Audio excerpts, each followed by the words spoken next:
എന്താ വിളിച്ചേ? എനിക്കൊരു കാര്യം പറയാനുണ്ട്. എങ്കിൽ എനിക്ക് നിന്റെ അടുത്തൊരു കാര്യം പറയണം.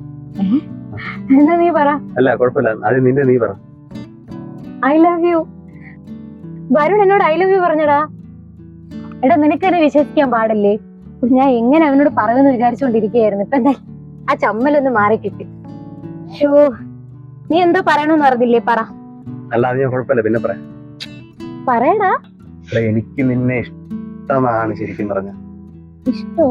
ഞാൻ കുറച്ച് നാളായിട്ട് ഇത് പറയണം വിചാരിച്ചിരിക്കുകയായിരുന്നു. എനിക്കിത് പറഞ്ഞു കഴിഞ്ഞാൽ പിന്നെ നമ്മുടെ ഫ്രണ്ട്ഷിപ്പിനെ ഇത് ബാധിക്കില്ല. അതാണ് ഞാൻ ഇത് പറയാത്തത്. എടാ നീ പറയുന്ന ആദ്യം കേട്.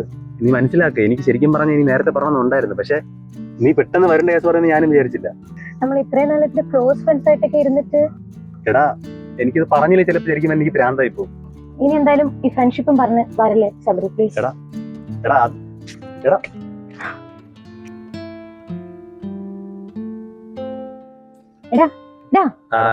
നീ എന്താ ആലോചിച്ചോണ്ടിരിക്കുന്നെ? അല്ല അത് അല്ലടാ, ഞാൻ ആലോചിക്കണ നിങ്ങൾ ഇനി പോണ സമയത്ത് ഇനി ഞാൻ വരണ്ടല്ലോ. ഓ എളിമ. എടാ നീ എനിക്ക് ഇച്ചിരി ഹെൽപ്പ് ഒക്കെ ചെയ്യണേ. നീ എന്താ എന്റെ അടുത്ത് പറയണോന്ന് പറഞ്ഞിരുന്നല്ല? കുഴപ്പമില്ല, അത് പിന്നെ പറയാം. കുഴപ്പമില്ല. എനിക്ക് ശരിക്കും പറഞ്ഞ ഒരു സ്ഥലം വരെ പോവാണ്ട്. പെട്ടെന്ന് എന്തോന്ന്? ഇല്ല, ഒരു ആവശ്യം ഉണ്ടായിരുന്നു. ഞാൻ ഒരു ഫ്രണ്ട് വിളിച്ചു, ഞാൻ പോയിട്ട് വരാം. എന്നാ വീട്ടിൽ പോയിട്ട് വിളി. ഞാൻ വിളിക്കാം. മറക്കല്ലേ? ഇല്ല.